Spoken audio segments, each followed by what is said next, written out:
Evangelio según San Lucas, capítulo 22, versículo 14. Tenemos la oportunidad hoy, pues, de pasar los elementos, ¿verdad?, que representan el cuerpo y la sangre de Cristo. Pasar la cena del Señor es algo maravilloso que vamos a considerarlo este próximo año, ¿verdad?, hacerlo más periódicamente con la ayuda del Señor. Lucas 22, 14 dice la palabra del Señor: cuando llegó la hora, se sentó a la mesa y con él los apóstoles, y les dijo: cuánto he deseado comer con ustedes esta Pascua antes de padecer, porque les digo que no comeré más de ella hasta que se cumpla en el reino de Dios. Luego tomó una copa y, habiendo dado gracias, dijo: tomen esto y repártanla entre ustedes, porque les digo que desde ahora no beberé más del fruto de la vid hasta que venga el reino de Dios. Entonces tomó pan y, habiendo dado gracias, lo partió y les dio, diciendo: esto es mi cuerpo, que por ustedes he dado. Hagan esto en memoria de mí. Asimismo, después de haber cenado, tomó también la copa y dijo: esta copa es el nuevo pacto en mi sangre, que por ustedes se derrama. Oremos y digámosle: Padre amado que estás en los cielos, honramos tu nombre, exaltamos tu nombre, Señor, y bendecimos tu precioso nombre, Señor, pues sabemos que en tu grande amor, en tu grande misericordia, tú nos convocas, Señor, en esta oportunidad para conmemorar tu sacrificio en la cruz, para conmemorar, Señor, ese momento maravilloso, momento especial, mi amado Dios, que tú has hecho en favor de cada uno de aquellos que son tus escogidos. Te pedimos en esta hora, Señor, que el poder de tu Espíritu Santo pueda ministrar nuestras vidas, así como lo has hecho, Señor, a través de la alabanza, que también, Señor, mediante la predicación de tu palabra, que tú puedas impartir, Señor, de tu poder a cada uno de los que nos hemos acercado. Oramos también, Señor, por aquellos que nos ven a través de las redes sociales, que puedan recibir una palabra tuya, Señor, una palabra que les llene de aliento, que les reconforte. Y Dios, te damos honor y gloria en el nombre maravilloso de Jesucristo. Amén. Y todos decimos amén. Gloria a Dios. Hermanos, el tema de hoy es el precio de nuestra salvación. Usted y yo sabemos que como seres humanos, ninguno de nosotros podía salvarse a sí mismo. Ninguno. No hay precio, hablando humanamente. No hay un valor que se pudiera calcular de lo que vale un alma, de lo que vale una persona. No hay un valor que se pueda decir. Pero por eso fue necesario que Dios, ¿verdad?, desde la eternidad, toda la Trinidad, ¿verdad?, de Dios en conjunto, planificaran lo que es ese momento especial, el cual iba a tener lugar en cada uno de nosotros en el tiempo de Dios. Porque a veces nosotros decimos: bueno, ¿y por qué no vine a Cristo más temprano? Dicen algunas personas que lo aceptan ya siendo mayores. O cuando las personas han sufrido y han tenido muchos quebrantos en su vida, ¿verdad?, y han sido golpeados, dicen: ¿y por qué no vine antes a Cristo? Ese es nuestro pensamiento, y la realidad es que cuando entendemos lo que Cristo ha hecho en nuestras vidas, hubiéramos querido conocerle antes para poder disfrutar de esto hermoso en nuestra vida. La realidad es que Dios ya había preparado ese momento. Y yo no me canso de gritar siempre que el día que me encontré con Cristo, ese día ha sido el mejor de mi vida. Y yo creo que esa es la constante de cada uno de aquellos que le hemos conocido, porque el día que conocimos a Cristo, hermanos, conocimos la vida, y desde ese día nosotros somos felices para la honra y para la gloria del Dios omnipotente. Bendito y alabado sea el nombre poderoso de Dios. La felicidad no es posible fuera de Cristo. La felicidad verdadera no es posible por obra de los seres humanos. Por supuesto que hay lugares donde se reforman personas, donde están ellos en vicios, ¿verdad? Ya sea en drogas o en alcoholismo o en otro tipo de vicios. Hay lugares donde les ayudan de cierto modo, pero el alma solo Dios la puede cambiar. El alma del ser humano no la puede cambiar ningún otro hombre, sino solo Dios. Así que debemos saber que hubo un precio que pagar. El apóstol Pedro dice que ahora nosotros somos carísimos. Oiga la palabra, nosotros somos carísimos. Quiere decir que cuando el ser humano ya se ha encontrado con Dios, no es miserable. Ya cuando el ser humano ha confesado a Jesucristo como su Salvador y sus pecados le han sido perdonados, ya no es un gusano, ya no es alguien sin valor, sino vale la preciosa sangre de Jesucristo como de un cordero sin mancha y sin contaminación, dice el apóstol Pedro. Así que hoy no hemos sido comprados, dice Pedro, no con oro, no con piedras preciosas, sino más bien con la preciosa sangre de Jesucristo, dice él. Y vea qué precio. Así que el precio nuestro no es cualquier cosa corruptible. El precio de nosotros no es de cualquier metal de esta tierra, sino la sangre del Dios hombre. Esa es la palabra correcta. Eso, ni más ni menos. Así que en este mensaje de hoy quiero hablar un poco acerca de lo que significa la cena del Señor, porque al ver lo que hoy conmemoramos, según la Escritura, nos habla acerca de algo del pasado, pero nos habla también algo acerca del tiempo presente y, por supuesto, nos habla de algo acerca del futuro también. Implica que el sacrificio de Cristo hecho en favor de nosotros es completo. Si lo vemos desde el pasado, había sido planificado desde la eternidad. Si lo vemos desde el tiempo presente, hoy nosotros disfrutamos de los beneficios que ha traído Jesucristo para nosotros. Tenemos paz, tenemos comunión con Dios, tenemos comunión unos con otros. Hoy tenemos el gozo, hoy hay algo especial en nuestras vidas, porque el ser humano sin Dios piensa que no hay nada que le pueda cambiar. Y dice, no, yo ya no tengo remedio. He hecho esto, he hecho lo otro, he matado, he robado, bueno, dicen las personas. Pero hermanos, nosotros sabemos a través de la Escritura que no hay pecado que la sangre de Jesucristo no pueda borrar. Y hoy estamos un grupo de los que hemos sido perdonados. No éramos personas buenas, nada por el estilo. Éramos personas malas, éramos personas pecadoras. Pero la gracia bendita de Dios se manifestó a nuestras vidas. Y hoy podemos decir que somos libres para la honra y para la gloria del Señor. Hoy somos hijos e hijas, las hermanas del Dios viviente. ¿Por qué somos hijos de Dios? ¿O por qué decimos que somos perdonados por la gracia de Dios? No hay jactancia en esto, no hay mérito en el ser humano, no hay nada. Solo la gloria y la honra le pertenecen al Dios omnipotente. Él es el único que ha hecho la obra. Para nosotros los creyentes, hermanos, el celebrar la cena del Señor es acercarnos y conmemorar el día en que fuimos salvos. Se dice que los israelitas, ellos celebraban la Pascua entre una de las tantas fiestas, ¿verdad? Y la Pascua para ellos era recordar ese día en el cual ellos, en esa noche, cuando iban a salir de la esclavitud de Egipto, el Señor les dio las indicaciones, que tenían que preparar un corderito, que tenían que verlo, ¿verdad? Que estuviera muy limpio durante algunos días y después el día indicado tenían que sacrificarlo. Sin defecto, macho tenía que ser. Y después tenían que comerlo asado, no cocido ni de otra forma. Tenían que comerlo asado con hierbas amargas.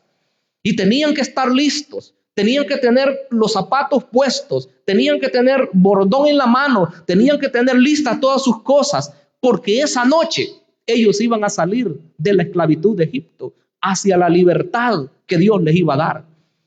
Así que para Israel celebrar la Pascua era celebrar su libertad.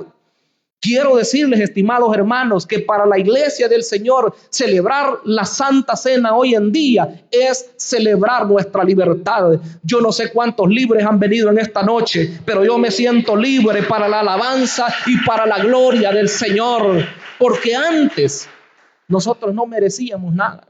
Y es una realidad que como seres humanos pecadores, malvados, merecíamos solamente la condenación. Pero hoy que nosotros digamos que vamos hacia las moradas eternas, eso se lo debemos solamente a Dios. Solo a Él y nada más que a Él. Así que así como Israel celebró su Pascua, el Señor dice que en esa oportunidad, en la última Pascua que celebró con sus discípulos, se reúne Él, como hemos leído, y dice que todo estaba ya preparado. Pero luego Él se levanta y Él comienza a bendecir el pan, a bendecir el vino, algo que sobresalía en ese momento. Y hoy para nosotros, la primera carta a los Corintios, capítulo 5, versículo 7, dice, porque nuestra Pascua, que es Cristo, ya fue sacrificada por nosotros. Oiga, cómo hace la comparación entre la fiesta de la Pascua judía y la cena del Señor de nosotros. Dice que nuestra Pascua ya fue sacrificada, es Jesucristo. Entonces hoy debemos nosotros acercarnos, y yo quiero hablar de manera un poco rápida de 8 elementos de los cuales nosotros debemos considerar que es la cena del Señor. En otras oportunidades he hablado de manera genérica, de que habla de 3 momentos, ¿verdad? He hablado de comunión, he hablado de una conmemoración, bueno, viniendo en orden, de una conmemoración, he hablado de comunión y he hablado de un anuncio hacia el futuro, eso es general. Pero hoy quiero explicarlo un poco más detenido. En primer lugar, se dice que la cena del Señor es conmemorativa, ese elemento se mantiene, es lo básico, es lo primero. Cuando decimos que es conmemorativa, estamos hablando que es un recordatorio. Como por ejemplo cuando usted dice, recuerdo el día en que me entregué a Cristo. Recuerdo el día que nació mi hijo. Recuerdo el día que nació mi hija. Bueno, son fechas importantes.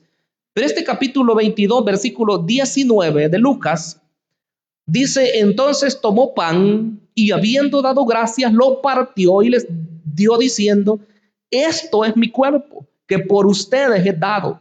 Hagan esto en memoria de mí. Oiga lo que dijo el Señor. Y ese es uno entre tantos pasajes. Porque los 4 evangelios hablan acerca de ese acontecimiento. Y primero los Corintios 11. Dice, hagan esto en memoria de mí. La frecuencia con la que se debe de hacer la cena del Señor no se dice. Pero sí se habla de que se tiene que hacer periódicamente.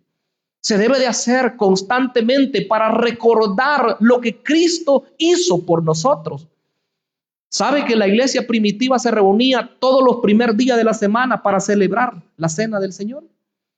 El día domingo, ellos conmemoraban el día que Jesucristo se había levantado de los muertos, porque sabemos que Él, si bien es cierto que fue maltratado, sabemos que Él cómo fue torturado, podemos decir, sabemos que Él fue llevado a la cruz misma, pero sabemos que después que fue sepultado y pasar 3 días en ese lugar, la muerte no podía detenerlo. Así que entendemos también por las escrituras que no había poder humano que lo pudiera detener. Y por eso al tercer día Él se levanta para nunca más morir. El Cristo que nosotros adoramos no es cualquier hombre. Ese es el Dios hecho carne. Bendito y alabado sea el nombre maravilloso de Jesús. Él es nuestro Señor y Salvador. Entonces Él no solamente vino y predicó y dijo, yo soy aquí, yo soy allá. Es más, Cristo ni siquiera se arrogaba Él decir quién era, aunque es el Hijo de Dios. Solo en pocas oportunidades y cuando lo pusieron bajo juramento, Él dijo, yo soy. Pero en otras oportunidades Él trataba de esquivar las preguntas que le hacían. Así que es una conmemoración. Hay otros pasajes, como dije, en Mateo 26, 29, 1 Corintios 11, 24 al 25, por decir algo. Entonces hoy nos invita a nosotros a meditar lo que Jesús hizo por nosotros. Nos recuerda también una vez más el precio de nuestra redención. Esa palabra yo creo que cada uno de nosotros la debe considerar mejor. Cuando hablamos de redención, estamos hablando del precio que fue pagado por nosotros. Porque, hermanos, nadie podía salvar a otro ser humano. En el tiempo antiguo había una figura que se llamaba el pariente redentor. En el hebreo se llamaba Goel. Lo que significa es que había una ley que cuando un pariente había empobrecido y había vendido todo lo que tenía, e incluso se había vendido él con sus familias, pero si había otra persona que tuviera las posibilidades, que tuviera dinero suficiente, que tuviera también la voluntad de hacerlo, podía comprar las pertenencias de esa persona o comprar a esa misma persona que se había vendido como esclavo. Significa un pago, significa alguien que tenía el deseo de poder obrar en favor de esa persona que había caído en la miseria. Prácticamente, digamos esa palabra, aunque se oiga feo, era un miserable.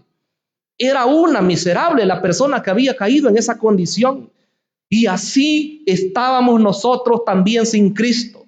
Éramos unos miserables, éramos unos desdichados, viviendo espiritualmente lejos de Dios. Pero la bondad de Dios se manifestó en nuestras vidas. Y como el pariente aquel que se apiadaba de su familiar al verlo en angustia, Cristo es el pariente redentor de nosotros, porque Él tiene todos los recursos para pagar por la deuda que nosotros teníamos, y también tiene todo el amor para rescatarnos, y nos ha llamado, y por eso hoy le damos las gracias, y por eso hoy estamos diciéndole: yo me acuerdo lo que tú has hecho en mi vida, yo me acuerdo lo miserable que era, pero entiendo que hoy soy un hijo de Dios para tu honra y para tu gloria. Bendito sea el nombre poderoso de Dios. Gocémonos y alegrémonos, hermanos, porque Él ha hecho obras en nuestras vidas. Entonces hay que conmemorar, hay que recordar. Yo creo que una de las cosas que a nosotros nos va a servir para poder seguir caminando en la obra de Dios es recordar lo que Él ha hecho en nuestras vidas.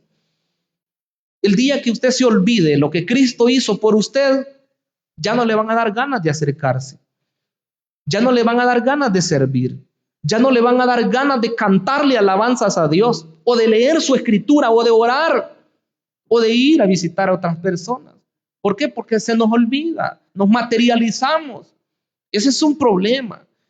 Pero avancemos. En segundo lugar, también la cena del Señor nos lleva a nosotros a una etapa que habla de instrucción.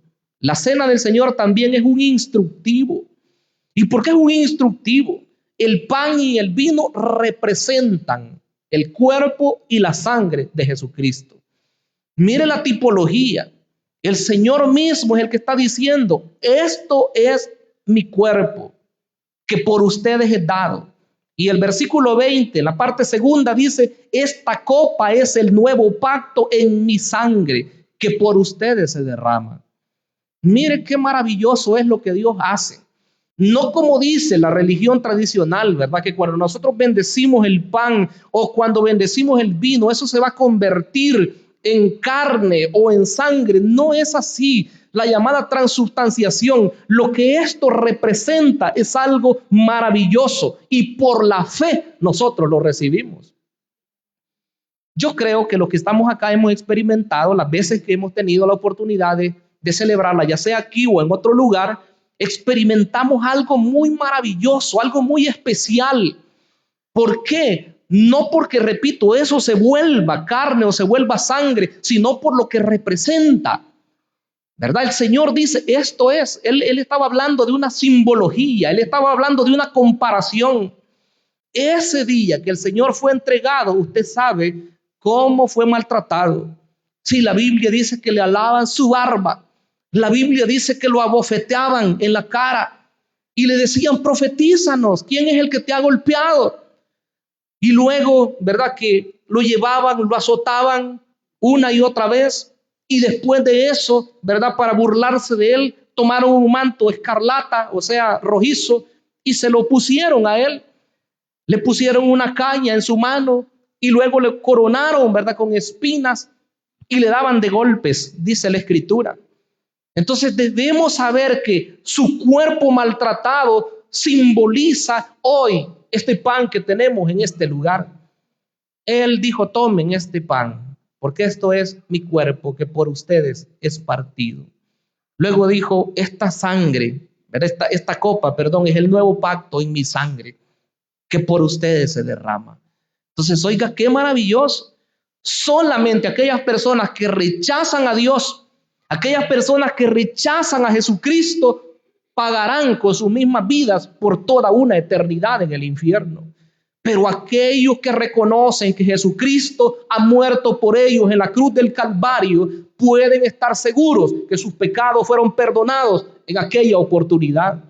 Y hoy podemos disfrutar y decir: soy un hijo de Dios, soy una hija de Dios, dice la hermana. Entonces es un instructivo. Esto es maravilloso, hermanos. Nosotros debemos saber eso. Pero en tercer lugar, también la cena del Señor es inspirativa. Vea qué maravilloso, cómo cuando nosotros recordamos esto, sabemos que por la fe nosotros podemos obtener las bendiciones que representan lo que es el sacrificio de Jesucristo. No es solamente que usted va a saber intelectualmente, ¿verdad? Que Jesucristo murió allá en la cruz del Calvario. Yo estoy seguro que algunas personas saben eso y quizás se han llegado a convencer que eso es un hecho real, pero no han dado el siguiente paso, no le han abierto su corazón y no creen que Él es capaz de poder perdonar sus pecados. Pero los que sí lo hemos hecho sabemos que hay algo maravilloso que ocurre en la vida de las personas. Cuando nosotros éramos duros, aunque sentíamos el toque del Espíritu Santo, no pasaba nada. Cuando decíamos no, cuando decíamos la otra semana, cuando decíamos el otro mes, o hay mañana, o hay después, nada pasaba. Pero el día que el Espíritu Santo nos quebrantó y dijimos sí, en ese momento, hermanos, por la fe, en el corazón de nosotros ocurrió algo especial. Y eso no debemos olvidarnos, porque debemos saber que esto nos inspira a nosotros hoy a saber que todas las promesas dadas en esta palabra para los hijos de Dios son mías. Todas estas promesas son para usted que ha aceptado a Jesucristo como su Salvador. ¿Qué dice la Biblia? Que hoy somos hijos. Dice que hoy somos herederos. Dice que somos coherederos. ¿Y qué más dice? Bueno, dice que somos escogidos, que somos un linaje especial, que somos una nación santa, que somos un pueblo adquirido por Dios. ¿Qué más? Dice que somos siervos, dice que somos la amada. Hay varias expresiones que la Biblia utiliza y nosotros las debemos de creer, ¿verdad? Porque Dios lo ha dicho. Él lo ha declarado. Entonces la palabra nos inspira. Lo que Cristo hizo en la cruz del Calvario nos inspira. Su muerte y su resurrección nos garantiza que el pecado fue vencido. ¿Cuántos sabían eso? Me encanta a mí un pasaje en Colosenses. Miren lo que dice la palabra de Dios. Colosenses capítulo 1. Dice el versículo número 16, porque en Él, hablando de Cristo, fueron creadas todas las cosas, las que están en los cielos y las que están en la tierra, visibles e invisibles, sean tronos, sean dominios, principados o autoridades. Todo fue creado por medio de Él y para Él. Y Él antecede, dice, a todas las cosas, y en Él todas las cosas subsisten. Pero el capítulo número 2, el versículo número 13, 2:13, dice: mientras ustedes estaban muertos en delitos y pecados, indelitos y la incircuncisión de su carne, Dios les dio vida juntamente con Él, perdonándonos todos los delitos. Anuló el acta que había contra nosotros, que por sus decretos nos era contraria, y la ha quitado de en medio al clavarla en la cruz. También despojó a los principados y a las autoridades y los exhibió como un espectáculo público, habiendo triunfado sobre ellos en la cruz. Esa es una palabra poderosa, hermanos. No solamente nos ha garantizado a nosotros la libertad, sino que aquellos que nos tenían esclavizados, dice que fueron exhibidos públicamente. ¿Saben lo que significa ese pasaje? Así como cuando los reyes habían ido a la guerra y luego después de la gran batalla, ¿verdad? Y muchos habían muerto, pero a los que tomaban cautivos, a esos los traían amarrados de pies y manos, si es posible, y venían, ¿verdad? En una fila, como dicen, fila india, y ahí los traían los ejércitos vencedores y los traían, ¿verdad? Y todas las personas veían que habían sido derrotados los enemigos. Entonces, Cristo en la batalla, hermanos, que se llevó a cabo, destrozó, los derrotó por completo a todos sus enemigos. Así que hoy nosotros podemos decir que tenemos la victoria completa. ¿Cuánto lo creemos? Victoria completa. Y eso se lo agradecemos a Cristo nuestro Señor. Es una victoria total. Entonces nos inspira a seguir adelante. Y como dice 1 Tesalonicenses 5:22, esto nos lleva a un paso importante. Dice, apártese de toda apariencia de mal. Apartados de toda especie de mal, dice la 60. Apártense. ¿Por qué? Porque Él nos ha dado victoria y nosotros debemos tomarla. Pero en cuarto lugar, también la cena del Señor es acción de gracias. Esa palabra quizás no muchos la consideran, pero en realidad esto nos lleva a la gratitud. Repito, ¿verdad? Nosotros deberíamos acercarnos más a Dios. Deberíamos de ser personas más espontáneas a la hora de servir a nuestro Dios.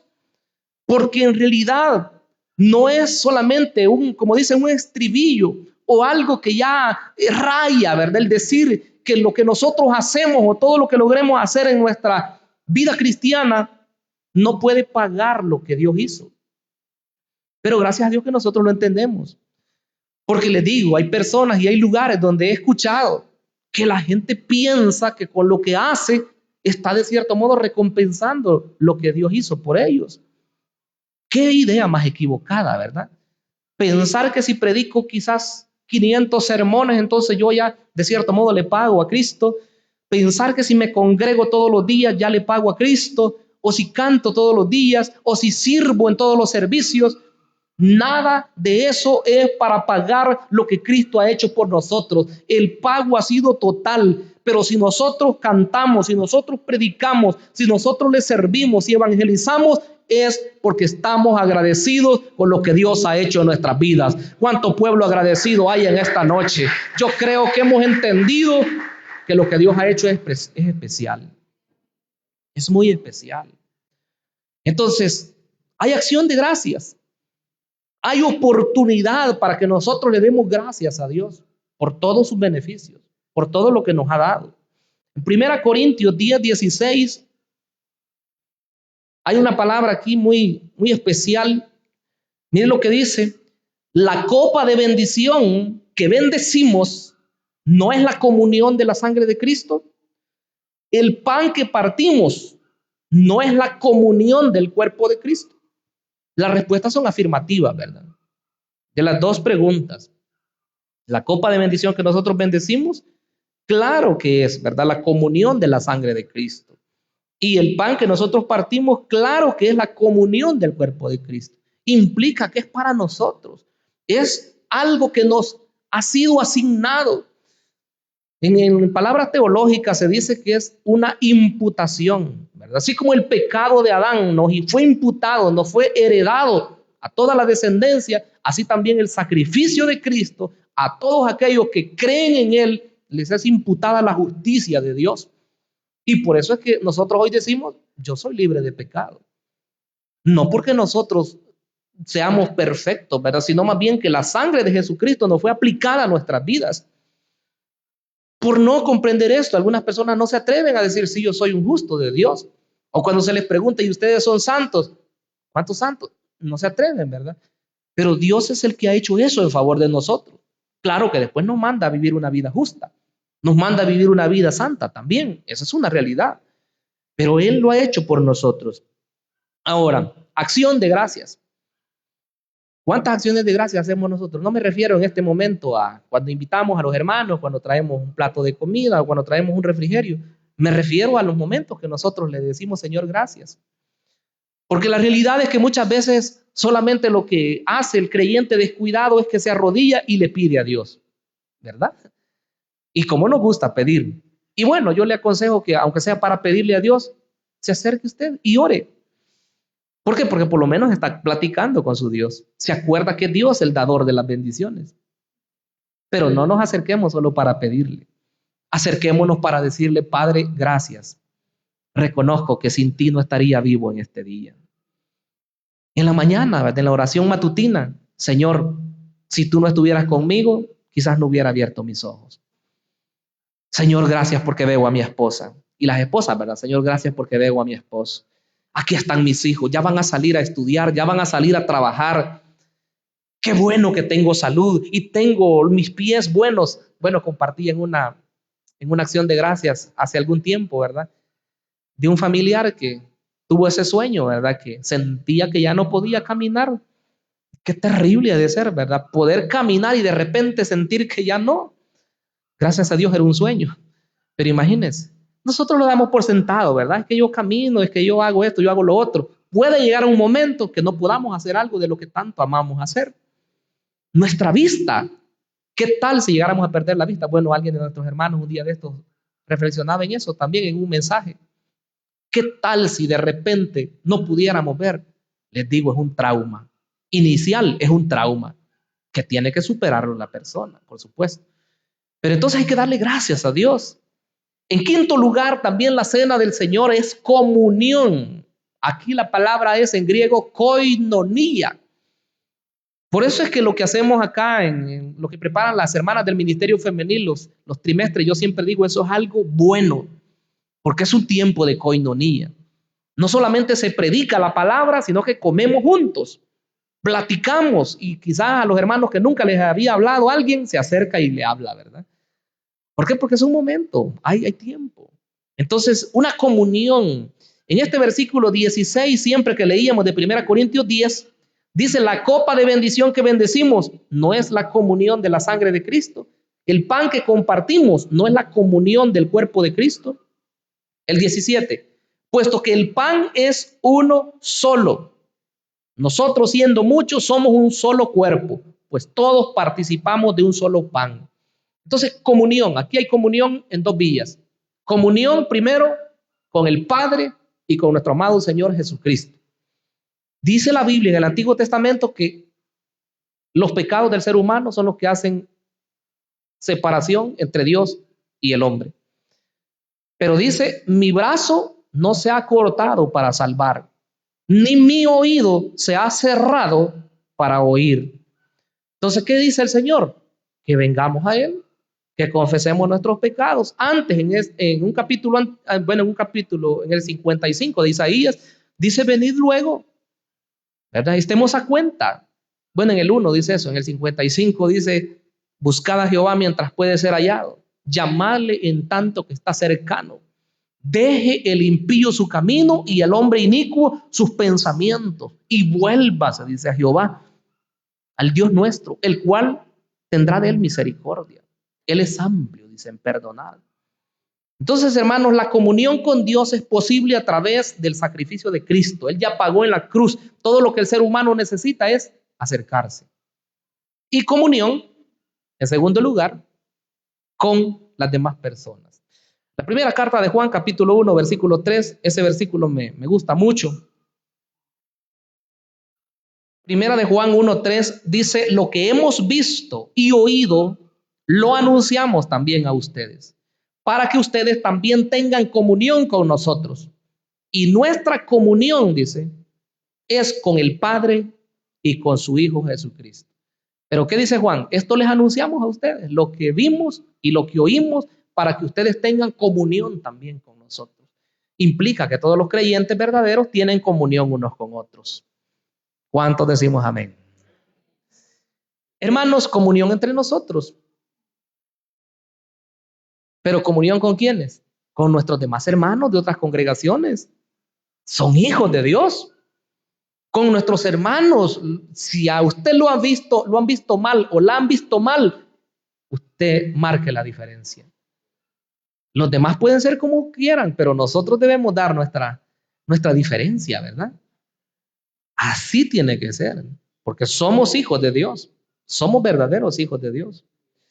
En sexto lugar, también la cena del Señor reconoce y proclama el nuevo pacto. Ahí en Lucas 22:20 lo dice así el Señor.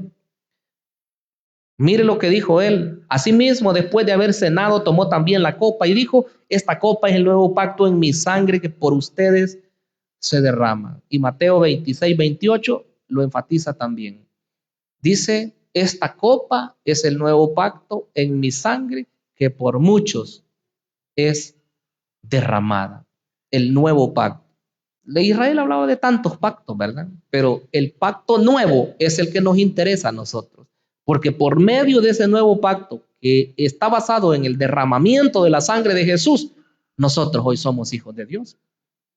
Los israelitas desde atrás, ¿verdad? Venían por pactos y pactos y pactos y bueno, y quebrantándolos a cada rato también. No vaya a ser que nosotros estemos quebrantando ese pacto también, ¿verdad? Cada rato. Hay que vivir para Dios. Número 7, también la cena del Señor es un anuncio del reino de Dios, el reino futuro. 22:16 de Lucas, mire lo que dice 22:16, porque les digo que no comeré más de ella hasta que se cumpla en el reino de Dios. Y el versículo 18 dice: porque les digo que desde ahora no beberé más el fruto de la vid hasta que venga el reino de Dios. ¿Qué significa? Les motivo a todos los bautizados que tomen la cena del Señor ahora, en el nombre del Señor. Porque nosotros sabemos que aquí la reparten ministros designados, servidores de Dios. La reparten a usted y usted la toma creyendo que viene de parte de Dios.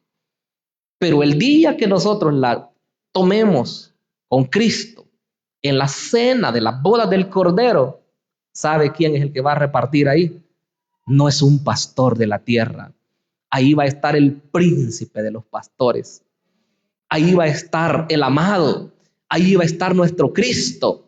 Y Él, dice la Biblia, que así como lo hizo en el tiempo acá, se ceñirá. Y Él en persona, solo de pensarlo, hermanos amados, me llena de gozo, de alegría, el saber que lo que aquí hacemos hoy representativo, un día lo vamos a hacer en la patria celestial. ¿Cuántos esperan eso, hermanos? Yo creo que será un tiempo de gloria. Será un tiempo maravilloso en el reino de Dios. No lo voy a volver a comer, dijo. No lo voy a volver a beber hasta que lo coma y lo beba nuevo en el reino de mi Padre, dijo el Señor Jesucristo. Y finalizo. Número 8. Es una responsabilidad también para todos nosotros. En la primera carta a los Corintios, del 11, capítulo 11, del versículo 27 hasta el 34, se habla de los cuidados de no comer la cena del Señor indignamente. Y eso, pues, espero que se comprenda bien. No se refiere a indignidad como persona. Si se refiriera a eso, ninguna persona fuera digna de poder tomar la cena del Señor. Así como cuando buscaban a alguien que pudiera abrir el libro en el Apocalipsis, ¿verdad? En el 5. Y nadie, ni en el cielo, ni en la tierra, ni debajo de la tierra, nadie podía abrir el libro, ni mirarlo tan siquiera. Pues lo mismo acá. Si se buscara una persona digna, no habría nadie. Pero Jesucristo, hermanos amados, nos ha hecho posible que nosotros podamos acercarnos a la mesa del Señor de una manera digna.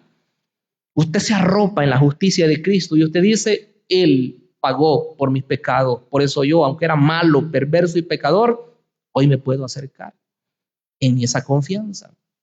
Entonces, nosotros hoy debemos tener esa responsabilidad. Dice que cada uno se examine a sí mismo y pruébese para que no vaya a comer, dice, para juicio. Dice que una actitud correcta o una conducta correcta es la que Dios espera de nosotros. Si había un pleito con otras personas, antes uno tiene que ponerse de acuerdo. Y si no alcanzó el tiempo, en este momento le pide perdón usted al Señor y dice, yo voy a ir donde tal persona a pedirle perdón, pero yo quiero pasar la cena y yo quiero disfrutar de esta bendición. En esa sintonía, porque dice el Señor que muchos, si la toman de esa forma, dice que en Corinto habían algunos que estaban debilitados y estaban enfermos.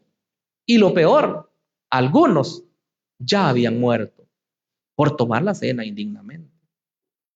Quiere decir que es algo delicado también, ¿verdad? Entonces debemos tomarlo en esa sintonía. Que Dios nos guíe y que hoy, pues al tomarla, esa pueda servir para que si usted venía enfermo, si usted venía desalentado, quizás hoy va a servir para tomar nuevas fuerzas. La cena del Señor puede servir para sanar una enfermedad incurable para la medicina. La cena del Señor puede servir para sanar cualquier situación que usted ha venido arrastrando. Esto es por la fe, por la fe. Yo no me canso de contar porque yo lo vi. Bueno, y nosotros mismos hemos experimentado en algunas oportunidades, pero de una hermana que padecía de azúcar en la sangre y ella cuando el predicador dijo, usted cuando tome ese vino, crea que es la sangre de Jesucristo. Y ella dijo, si es la sangre de Jesucristo y la sangre de Cristo no tiene enfermedad, así que me la tomo, dijo, y esa mujer fue sana de esa enfermedad. Así que yo creo que milagros pueden ocurrir hoy aquí en este lugar. Y eso es por la fe. Cerremos nuestros ojos y demos gracias al Señor. Recordemos que Él ha sido bueno con nosotros. Él es bueno. Él seguirá siendo bueno también. Amado Padre que estás en los cielos, en gratitud nos acercaremos a tu mesa hoy. En gratitud, mi amado Dios, tomaremos el pan, tomaremos el vino. Porque tú, mi amado Dios, has hecho posible lo que para los humanos era imposible. Sabemos, Señor, que fuera de ti no podríamos tener estos privilegios, pero tú moriste en la cruz. Nuestros pecados fueron clavados, fueron borrados y fueron echados a lo profundo de la mar. Hoy somos tus hijos, hoy somos tu pueblo, Señor. Yo oro por cada uno de los que han venido en esta noche, los que están desalentados, los que han venido con enfermedades, los que han venido con un problema familiar, los que han venido con un problema económico, los que han venido con situaciones que les afligen, que les preocupan. Y Dios amado, al acercarnos a ti en esta noche, será un tiempo maravilloso. Es un tiempo de gloria el que podemos disfrutar porque estamos en tu presencia, Señor. Oh, mi Rey amado, mi Dios, glorifícate en tu pueblo. Haz obras maravillosas, Señor. Que desde ya comiencen las sanidades. Que desde ya, Espíritu Santo, tú puedas tocar, tú puedas ministrar esas vidas, Señor. Oh, Espíritu de Dios, sopla. Espíritu Santo de Dios, toma control. Haz obras maravillosas. Que esta noche sea una noche especial, sea un tiempo de bendición. Que podamos, Señor, ser impactados por ti, mi amado Dios. Gracias te damos, gracias te damos. A ti acudimos, a ti nos acercamos en esta hora, sabiendo que tú estás en este lugar. Gracias, mi Dios, gracias. Gracias por todo lo realizado hasta este momento. Gracias por tu espíritu. Gracias por tu palabra. Gracias por lo que tú has hecho, Señor.